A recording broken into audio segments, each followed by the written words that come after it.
Hey DJs, are you struggling to get gigs or feeling stuck in your DJ career? It's time to level up. Grow My DJ Business is the Discord community designed to help you take your DJing to the next level. Grow My DJ Business offers exclusive coaching content from playlists and checklists to masterclasses led by industry pros. Connect with a network of passionate DJs, share experiences, share music, collaborate on tracks, and get inspired by each other's skills. Grow My DJ Business also gives you access to exclusive DJ edits, curated playlists for every genre, and even opportunities to book gigs. Don't just be a DJ, be a Grow My DJ Business DJ. Join our free Discord server today and unlock the full potential of your career. Click the link in the show notes or check our Instagram profile at Grow My DJ Business Podcast to join now. The Get Down is brought to you by Digital Music Pool. Digital Music Pool is the ultimate record pool for professional DJs looking for the hottest tracks and exclusive hits updated daily in an easy-to-use platform. You can find exclusive edits from myself, Cream, Adam B., Andrew Marks, Angelo the Kid, Armin Avero, Chumpian, Dan FX, Castra, Pat C., and Samus J. only on DMP, and we're giving you a chance to try their service for just $9.99 for the first month. All you have to do is click the link in the show notes or on the Get Down or Cream Instagram pages, create an account, and enter the promo code CREAM at checkout for your discounted month. DMP is my go-to record pool for new and exclusive music to play in my sets, so become a member for just $9.99 for the first month with the code CREAM and check it out for yourself. Click the link in the show notes or on the Get Down or Cream Instagram pages to sign up now. You will not be disappointed.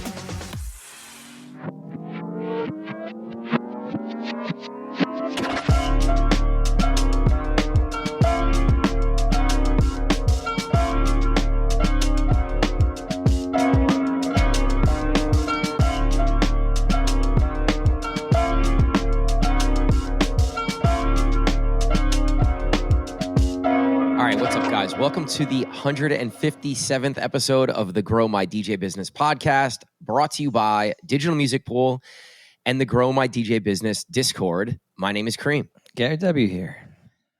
What's up, Gary? We got some real good feedback on last episode, the rates episode, I guess we can call it. Just a huge topic in our world, a faux pas topic, something that people don't want to talk about, but you have to talk about, as we said last week. And it's just really important to have those conversations. And we had a few things that we missed, upon going back and listening and talking to people that listened to the episode. And there was a few questions surrounding the episode. So I think we should open this up by touching on that. Yeah. One other thing I want to say, I think there's this facade in the DJ world of, once you get your rate to a certain point, that's it. That's your rate and you're making that rate every time. And every high-end DJ that I talk to or that I know does stuff for less than what they really want. But it's not something anybody ever wants to talk about. So I feel any DJ. So when we were talking about the different pay scales and rates and when you maybe take a little bit less, it happens for everybody, right? It's not once you reach a certain point that goes away. Bigger DJs are considering bookings for under their rate because it's a high profile gig, right, or because it helps them make extra money for the weekend, just like every other DJ. So I just want to throw that out there. Even the hard ticket artists, if they're routed through Atlantic City, might take a Jersey Shore booking for a little less on a Sunday because they're in town already. They don't have to get on a flight, and it's extra money to go DJ for 2 hours and take a 1 hour car ride. So it happens everywhere. Yeah. So like Gary said, there was a few things that we had some questions about that we didn't touch on. We just want to touch on really quickly before we move on here and really wrap this up for good, or until the next episode we do it. But I think here in New York City, a lot of what we've gone through personally and just what some of the younger DJs go through are promoters, right? Promoters are booking DJs. And anytime there's a promoter involved, not any, but many times when promoters are involved, they're looking to hire DJs that can act as DJ promoters, right? Can you sell a table for your DJ slot? If you sell 20 tickets, you can get on this lineup kind of thing. How do young DJs handle that? For us, it's different than someone just starting, but how should people handle this? I think when you're first starting out, I would let's touch on each one of these topics separately, right? So let's talk about selling tables for a DJ slot, right? If you have friends that you know are going to come out to see you perform, do that, right? When I was young, I played a place that like AM played at, and all these great DJs played at. It was a celebrity spot, but it was on the go out. Like it was off the radar. It wasn't high end anymore. But like I was 18 years old. I wanted to play, right? So I went and I was like, I didn't tell them I could bring X amount of people, but they asked, like, can you bring some friends? I brought 80 people to this party, right? We filled the place out. But I can do that when I was 18 years old because I knew all my friends were going to come see me. They were excited to go to this spot. They're like, oh, this spot's a high end spot because it had been, and they all came out. And like that's okay when you're on the come up because that place needs help. That's why they're asking you to sell a table, right? And you're also probably not DJing a full DJ calendar where you can put on the calendar, hey friends, hey family members, hey everybody that supports me, I have this really big set on this date and I would love for you guys to come out. And people are excited to go support you in that situation. I think that spot was called Y Bar, by the way. But anyway, if you're going to sell tables, you want to discuss percentage with the person beforehand. You don't want to get like $10 a table when you're selling $400 tables. You don't want to get shorthanded at the end. So I would talk percentage and try to keep tabs on who's spending what, so you do get a fair shake at the end of the night. You don't want to get jerked at the end of the day. Yeah, I think that's a good point. If you are going to accept doing this, or if you know that you can sell tables and get people out, get paid for it, right? Up front, ask, hey, if you're asking me to do this, like, are you going to give me a % of the tables that I sell? And the answer will most of the time be yes. And if you're a young DJ and you want to break into a promoter group or a new market or a city that you like, if you live in New Jersey and you want to break into New York, this might be the only way. And if you bring people out consistently and you sell tables consistently, maybe you then eventually move up into getting normal, regular bookings as an opener or, some lower level bookings for a full night from that company. Or maybe you don't. Maybe they're just going to use and abuse every young DJ that comes up to sell tables and tickets and get people out, and they have their core DJs that they use, and that's it. So it's really hard to tell. But I think it's worth at least doing a few times and feeling out from that promoter company. If there's opportunity, do they take care of you? Do they pay you out on the percentage? Like if they're doing all the right things on the back end, then maybe they will take care of you further down the line. But if they book you and they change your DJ slot and they say, hey, Kareem, we have to cancel you last minute, or hey, you're booked at this place, but we need you to go play this other place when you already sold tables at the first place you thought you were DJing at, like that's probably not a company that you want to work with. When the information switches on the spot, right? Like they tell you, hey, you're opening for $250. Now you're at the gig. You're done opening. You're ready to like pack it up. You're going to watch the headliner, obviously, just because it's, the right thing to do. And then they're like, oh, we're going to throw you on the close. They don't discuss money and then you don't get paid for it. That's somebody that, that's something that has happened to me many a time in trying to break into new DJ groups. Yeah. And it's a tale as old as time. It's something that has been going on forever. You have to be careful with that. And those companies are kind of usually a little sketchy, and they always operate that way. And there's a track record there. So you got to watch yourself. Yeah. It's something you're going to grow out of very quickly. But if you want to, they're using you, right? So if you want to use them to get these really high end places onto your resume, do it, right? Do it. Look out for yourself because no one else is really going to when you're in this situation.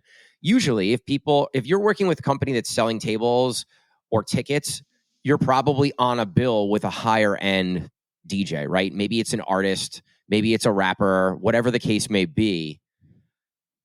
As we've gone down this path of booking more and more DJs and higher end shows, like nobody's thinking about this baby opener kind of thing. So you have to ask all these questions up front because they just want to lock in the date. Like, hey, I need you to open this time. And like the booker, many times they're worried about the $25,000 headliner act and the direct support act. They're not worried about the 9 to 10 p.m. or 10 to 11 p.m. DJ. They're just not.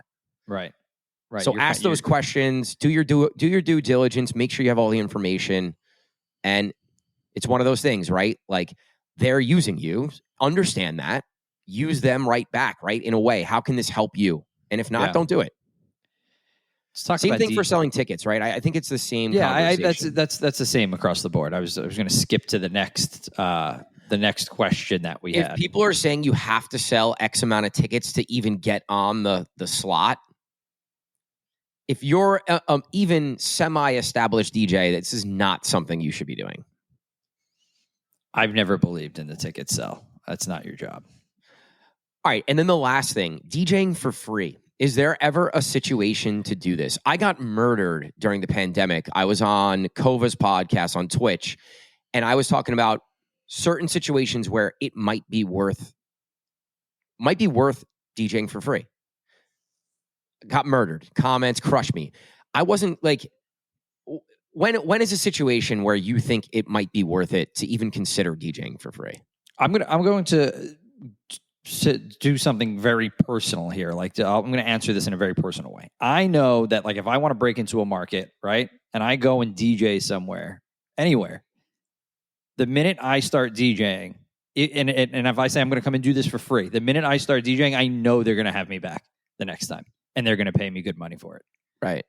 Because I'm a confident, well-established, good DJ, right? I think in that situation, then, like, if you're established and you're a really good DJ and you know you can rock a room and you're just trying to get your foot in the door, then do it, because they're going to ask you back.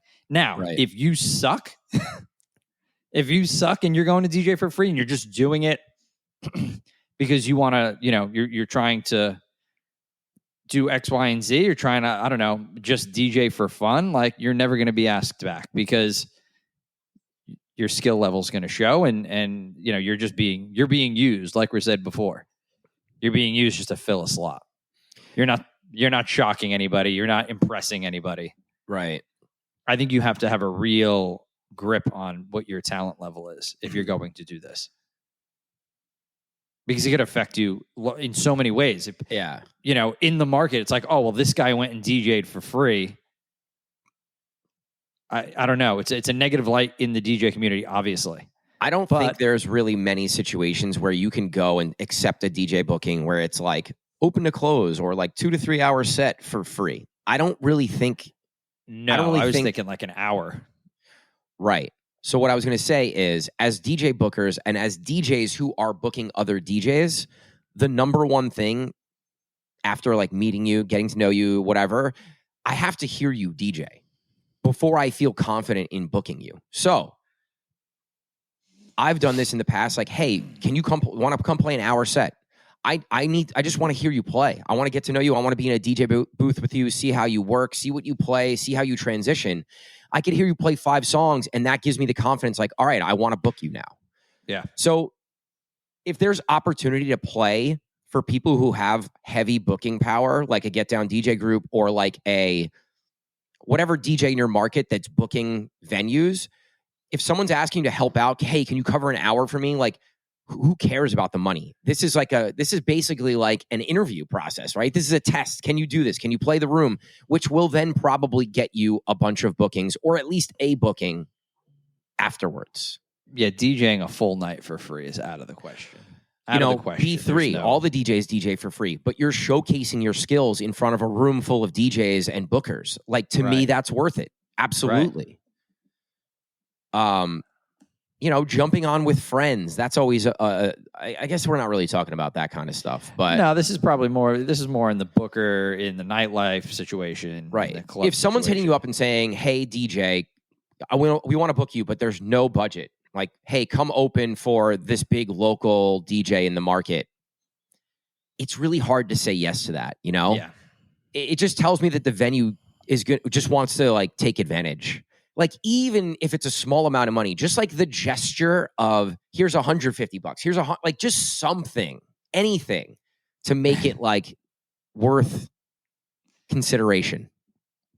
I think that's a really good point. Try to jump on when somebody has booking power And you're not doing this for a venue. You're doing this for somebody who's booking, right? And you're doing it for a short period of time.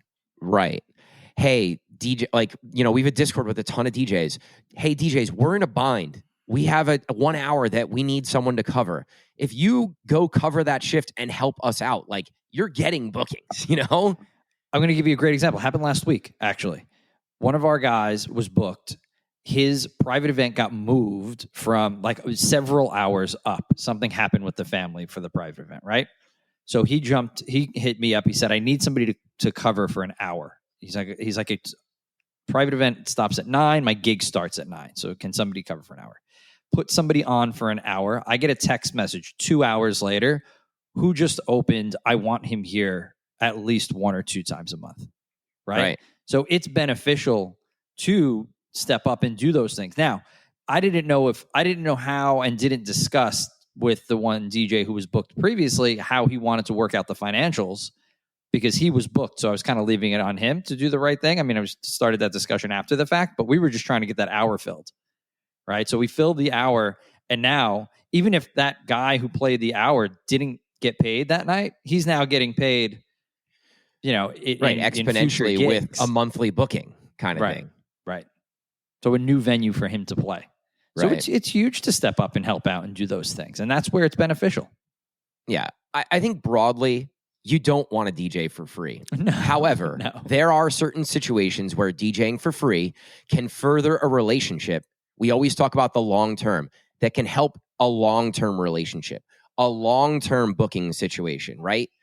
Guys, we always want to think long-term. It's very rare where, hey, I want to do this for the short term. So don't DJ for free, but there are extenuating circumstances where maybe it makes sense for you to DJ for an hour, 2 hour max, whatever the time is. Yeah. That's going to help you get a monthly booking, lock in a residency, create a relationship with a big booker in your market. So every situation is unique. Broadly, I wouldn't do it, but there are going to be certain situations where it might be worth it. And don't let everybody, all the haters, Kareem, you're an idiot for saying you should work for free ever.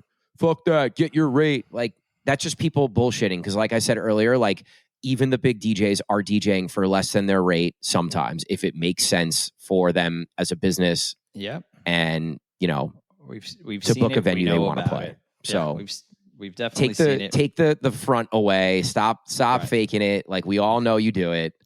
Everybody does it. Right. All right. Just more rates talk. All right.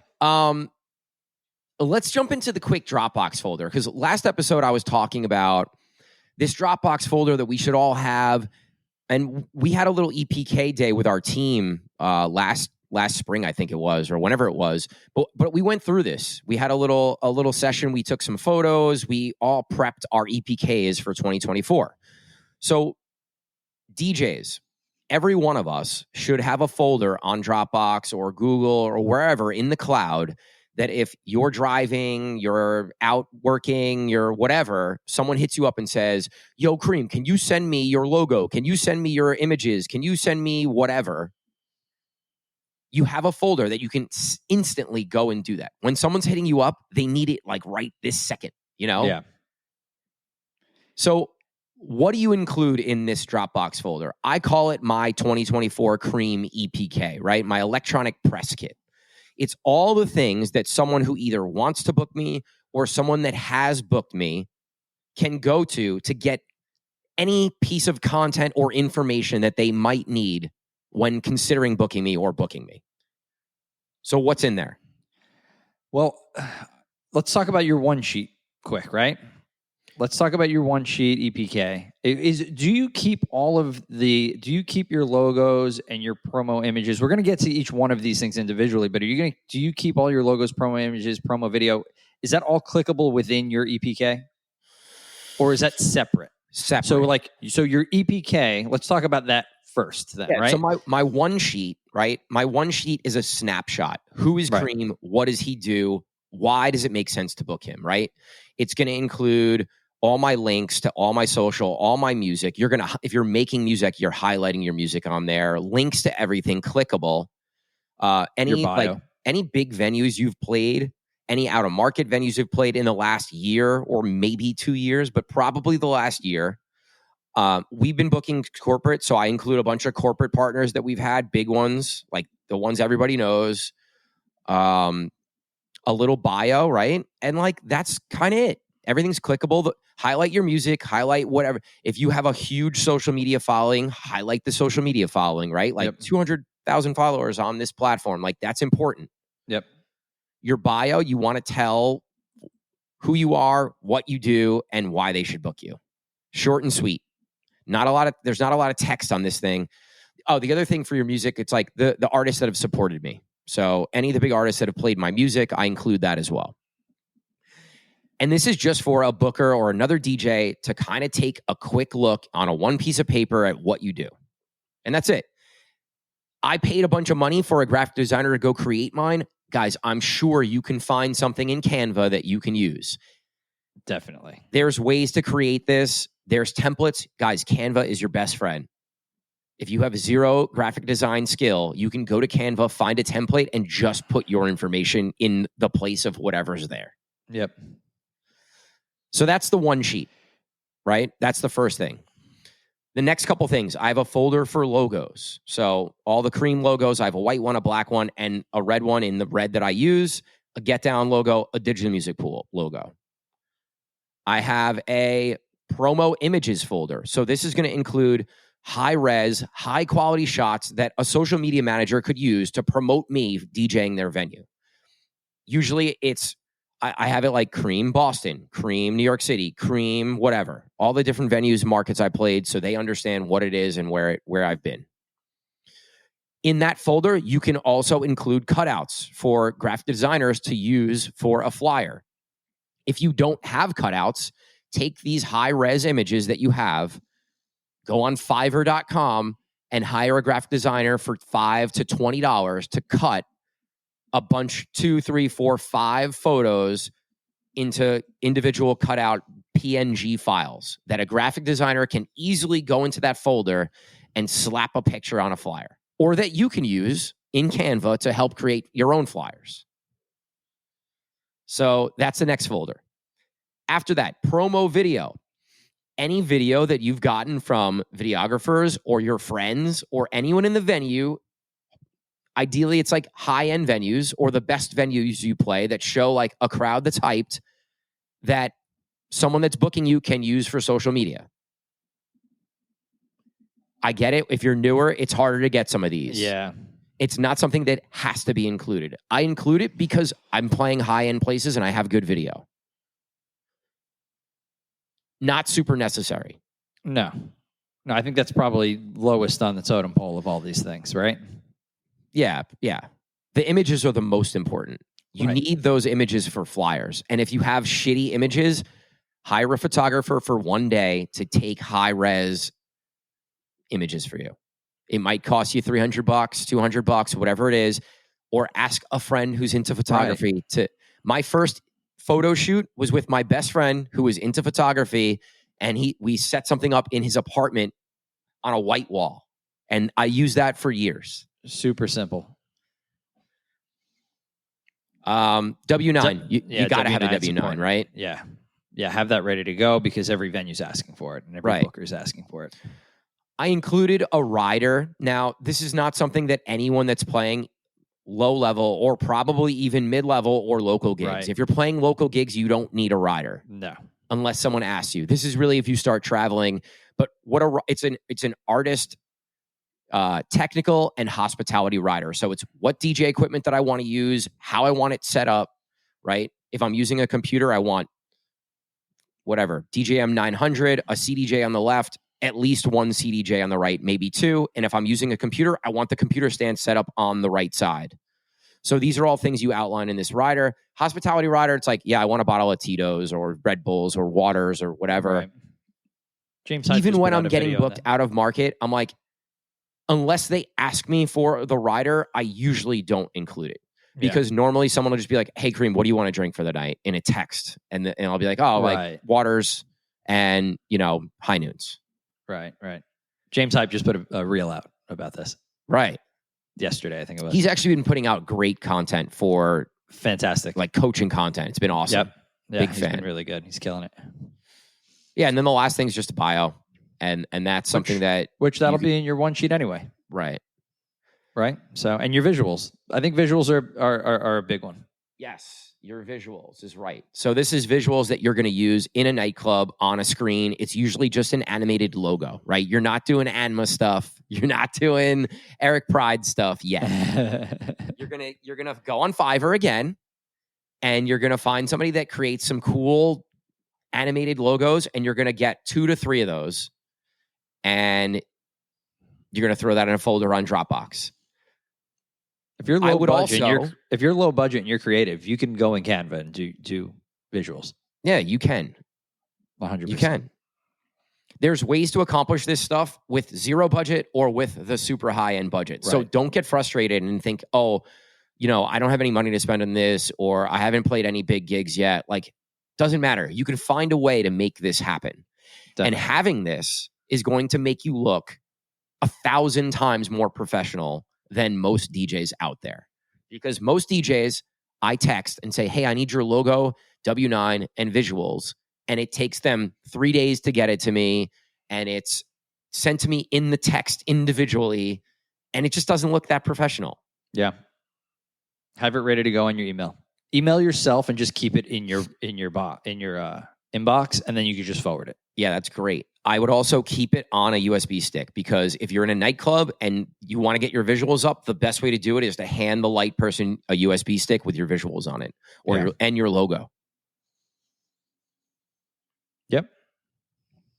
So I wanted to run through that quickly, because I know we've been kind of talking about it, but I really wanted to like break it down for everybody and why it's important. This is how you set yourself apart and how you grow as a DJ. You look more professional. This is how it works on the high end. And even if you're not playing the high end places, running your business professionally and like you've been there before is a great sign to a booker that, oh, this kid knows what he's doing. Like, they're prepared. They're playing good venues, good gigs, even if you're not. Yeah. All right. All right, guys, if you have questions on this, or you want to see my Dropbox, my EPK, follow us on YouTube, subscribe to us on YouTube. We're really trying to grow the YouTube. Please, guys, if you're listening and you support the show, even if you are not going to watch YouTube, please go to our YouTube, Get Down DJ, and subscribe there. But also join the Discord. I'm going to put this in the Discord for you guys to check out. You can literally go look at exactly what my Dropbox folder looks like. You can click into everything, see what's in there and how it looks. Perfect. All right, what are we talking about next? Well, I think something that has come up this summer is that we're seeing that we've been talking about a lot, that we've been seeing big venues booking some DJs for support that aren't really playing nightlife regularly. Maybe they did play nightlife many years ago, but it's kind of you and I kind of like raised an eyebrow, like, okay, like, why are so many places booking these DJs that are not playing nightlife anymore? And I was thinking about this, and I'm like, well, it's number one, it could be just like a lazy booking, like, oh, I know this person from back in the day, or I have a connection with this person. I know they haven't really played nightclubs in a while, but I know that they could do the job, and why not put my boys on, or whatever that might, whatever it might be. Like, that could be a huge part of it. Right. A huge part of it. And this isn't one place. This is a couple places. Another thought that I had was like, oh, well, it's summertime. So maybe some of those guys that have veered away from nightlife and are doing other things, maybe their calendars are a little slower. So maybe they're hitting up their boys once, or their connections that they had once before. Because let's keep it real, especially in New Jersey, all the people that are booking these super big venues have been in the game forever. Right. Forever. Like, before you and I, like, before I was even DJing 20 years ago, they were already booking huge venues. So they've been in the game for 30 years, so they have Right. all of these established connections where people come in and out of nightlife, obviously, because you do age out at some point. Right. So, but you still kind of have the itch and you want to scratch that itch. So you hit up the people that have booked you in the past. I understand that completely. Like, especially now that I'm away from DJing for 3 and 4 and 5 and 6 weeks at a time. I'm like, well, I want to get back to the nightclub and get involved again. So I understand if I'm in like a wedding situation or if I'm just doing private events or corporate events, it's like, well, is that really scratching the nightlife itch? It's not. Yeah. The pay's better. It could still be party rock, but like it's not the same vibe and feel that you get in front of 1,000 people, 2,000 people, even 500 people. Right. It's a completely different just feeling, I think. So I understand it from all of these perspectives. Now, does it matter? Does it matter who's supporting the big artist?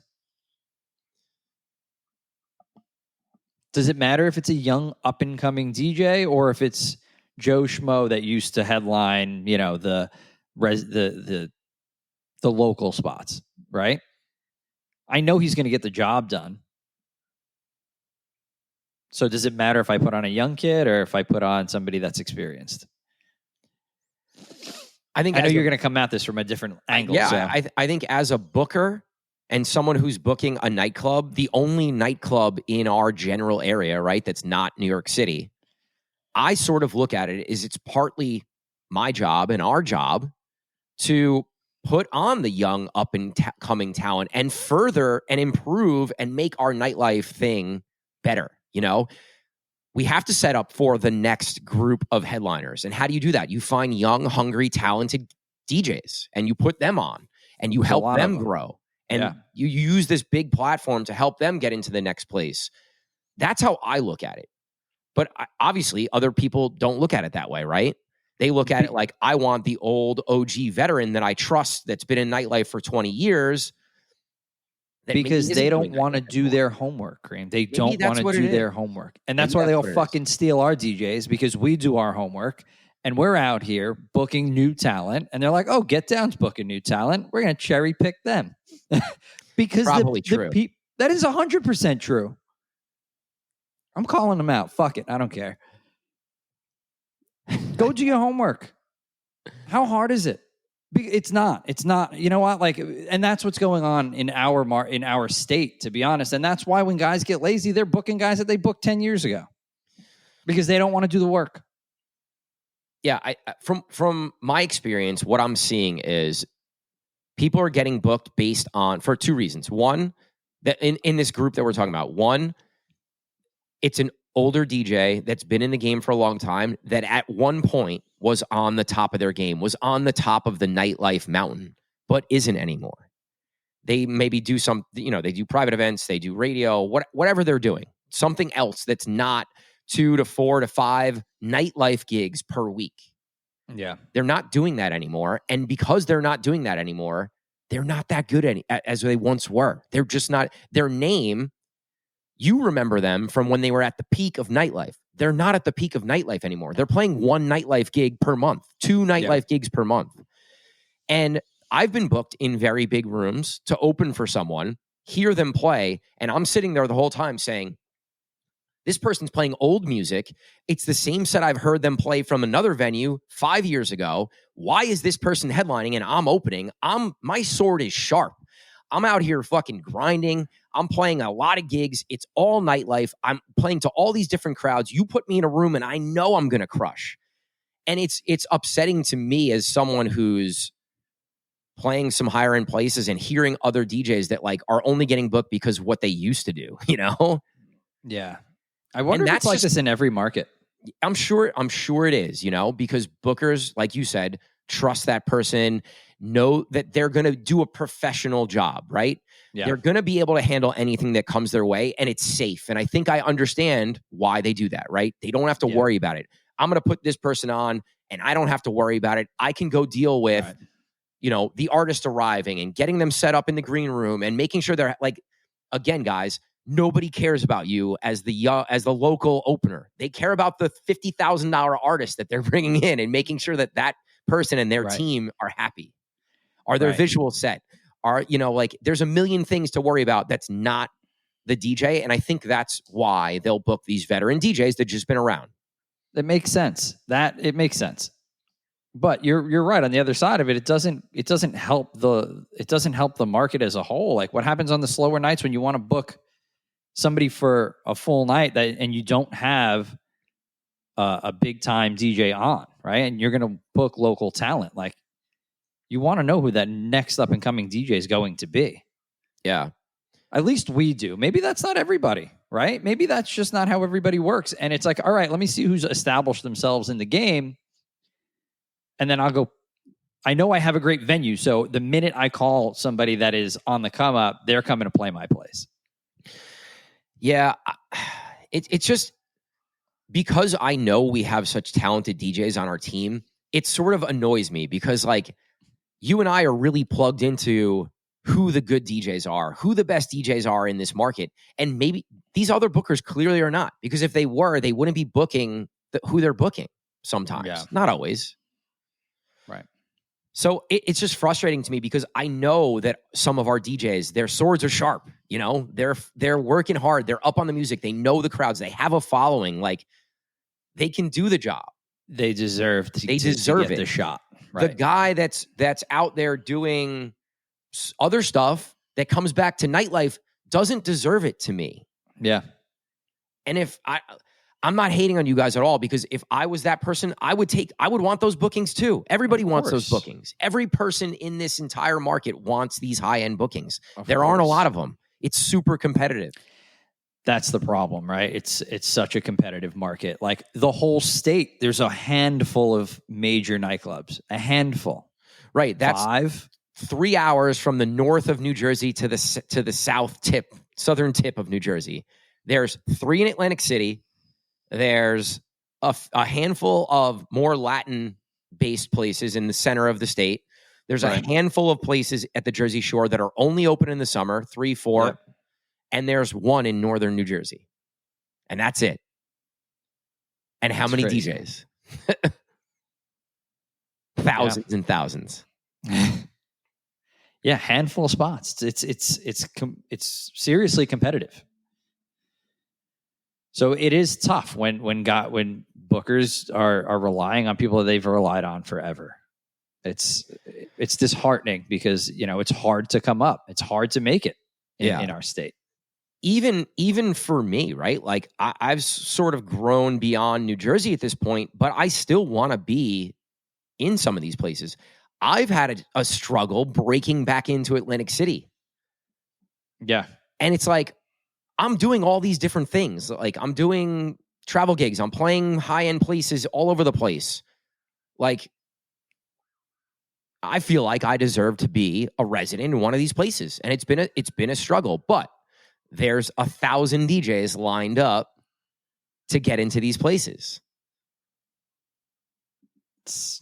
And we're not even just dealing with, especially when you're speaking specifically to Atlantic City, you're not just thinking about New Jersey or New York DJs. You got the whole city of Philadelphia. All of Philly and Pennsylvania DJs as well. Yeah.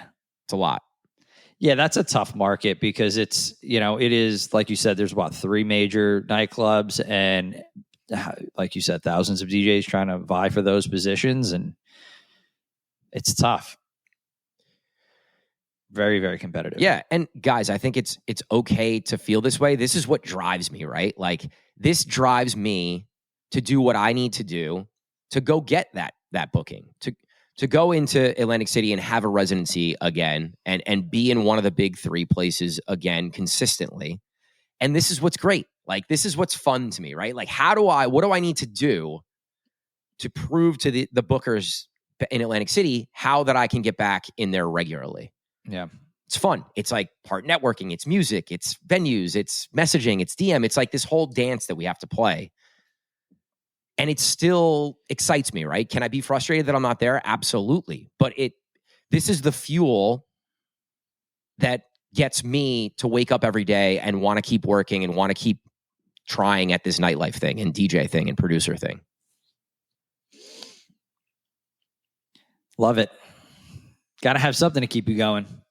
Yeah. Right. Especially doing it after this many years, you definitely need a driving force behind what you do every day and why you want to sit down at the desk and get to work.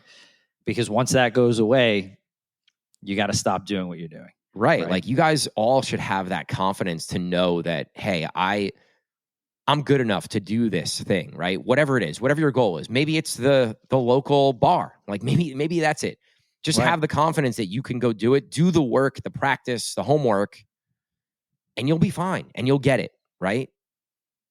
I've had a couple of conversations this week with guys that were have asked for things or, hey, where am I at? And what should my goals be? And I love that, and I love that guys have been asking questions and have aspirations to play a better place, even though, maybe they're not playing those places that they're asking for. Maybe they're playing the next level down, but you got to ask, right? And you got to ask where I'm at and how do I get there? And, if you don't have a booker or somebody that you can, or somebody like us to ask, like just ask somebody who's on your level. We say that all the time, like somebody who's a friend of yours that's a DJ or somebody that's playing those venues. Like, how do I get in here?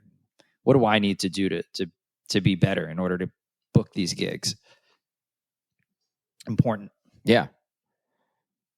I want to shout out Two Face real quick.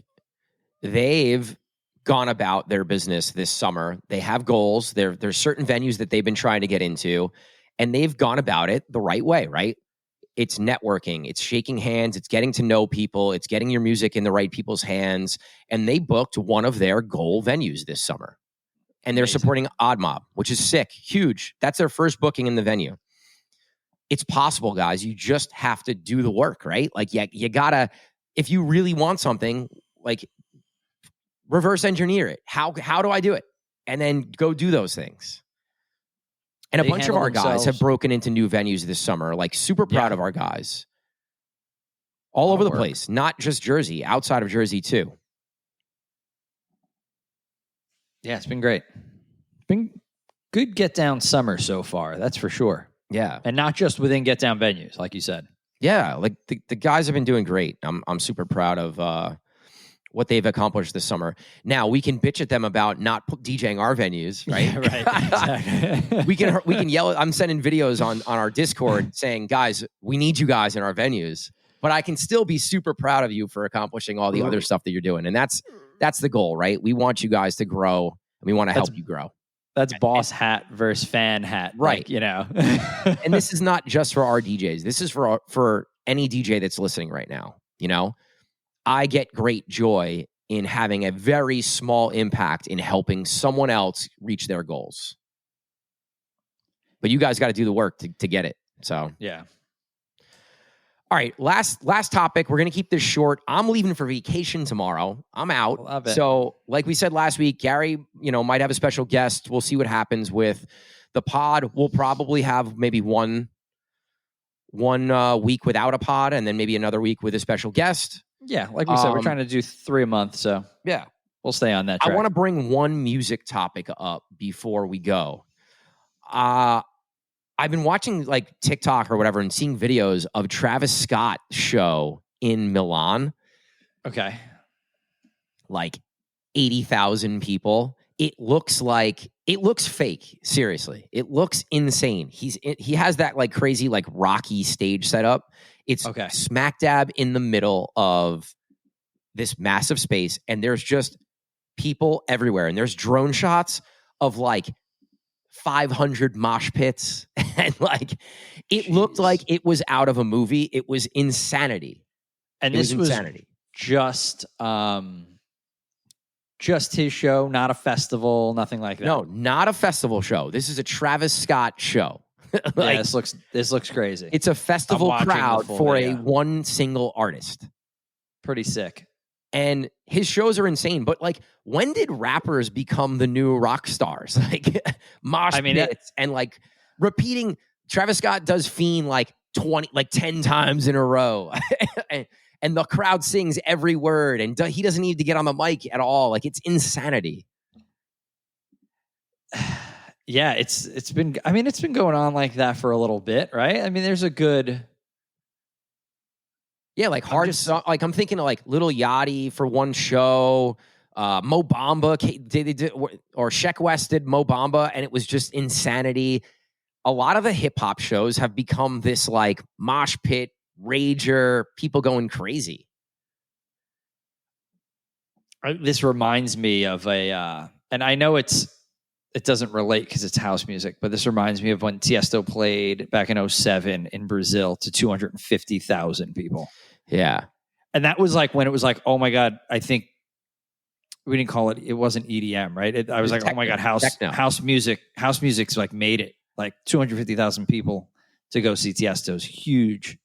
Yeah, that's like, holy shit. So, but like, that's like, it's, and like just not a festival, just to go see one artist. It's mind blowing when these artists step into these spaces and it's 85,000 people. Like for Travis Scott is crazy. I mean, I guess that's what, if you play a stadium, it's what, like 60-ish? I think maybe not the newer stadiums. In Jersey is over 80 for sure. Is it? Yeah. So some of the stages are big. But also with the way the stage is set up, like it cuts off part of the seats, so like you don't get a full capacity stadium like you would for a sporting event. Right. So, but when this is set up not in a stadium and it's all flat ground like a festival, and you get to have lighting and video everywhere, it's just a completely different look. Like this Travis Scott show it's completely like the production is insane on it. Yeah. Right. The lighting's incredible, and it just, you could see, as far as the eye can see, like there's production going on. Amazing. I just think it's high energy hip hop music can still work. Like right. Travis Scott's been successful and he's making music that's super high energy, even if it is maybe it's not 100 BPM, but 70 BPM hip hop, and he gets that much energy out of it. It's crazy. Yeah. I just thought it was dope. I wanted to bring it up because I saw the video and I was like in awe. If you guys haven't seen it, go look it up anywhere. Full shows on YouTube. Pretty cool, man. Pretty sick. Full shows on YouTube. It's all chopped up by a song. So it's a good spot to go check it out. Nice. And while you're there, subscribe to. Wow, there it is. Go subscribe to the Get Down DJs YouTube, please. That's my ask before I leave. That's it. Go on vacation. Get out of here. Yeah, I'm super excited, man. This is going to be a nice little disconnect, nice little family time. I'm excited. So, and then it's back to the fall and back to business. Woo. And it's full speed ahead for the next 5 months. We've been prepping the last 2 weeks for the fall, so we're almost ready to rock. I'm excited. This is like the Super Bowl for me. I love this. I love when right leading it. August is amazing. Leading right into the fall, busy season, craziness. Yeah, there's so much nice energy. Yeah, I think the end of the summer, people start to get sick of going down the shore, and we see this little upslope in trajectory, and it gets really exciting. After July 4th, there's always the slow creep, the slow build towards the fall, and then the explosion of fall. So guys, if you're listening, if you have not reached out to your football place, your fall venues, now is the time. I had a meeting yesterday with one of the groups that I work with. We talked about the fall. I'm going to book all the DJs today, probably. So It's already happening. Try and reach out to your people. Maybe not today. I would wait till Tuesday next week, actually, when you're listening to this, reach out. yeah, because we put this out Tuesday, Wednesday, or Thursday. So those are the days you want to be reaching out. Those are the days you want to reach out. Hit up those places that are going to be rocking again in the fall. So now's the time. All right, guys. Thanks for listening to this episode. We will talk to you soon. I will talk to you after vacation. Peace. All right, guys. Peace. Thanks for listening to the Get Down podcast. If you enjoy our show and find the topics entertaining or helpful in any way, we would greatly appreciate if you could subscribe, rate, and review our podcast wherever you listen to it. We want to help more DJs, and subscribing, rating, and reviewing the show is the best way for us to do that. We appreciate all the love so far. Thanks for listening, guys.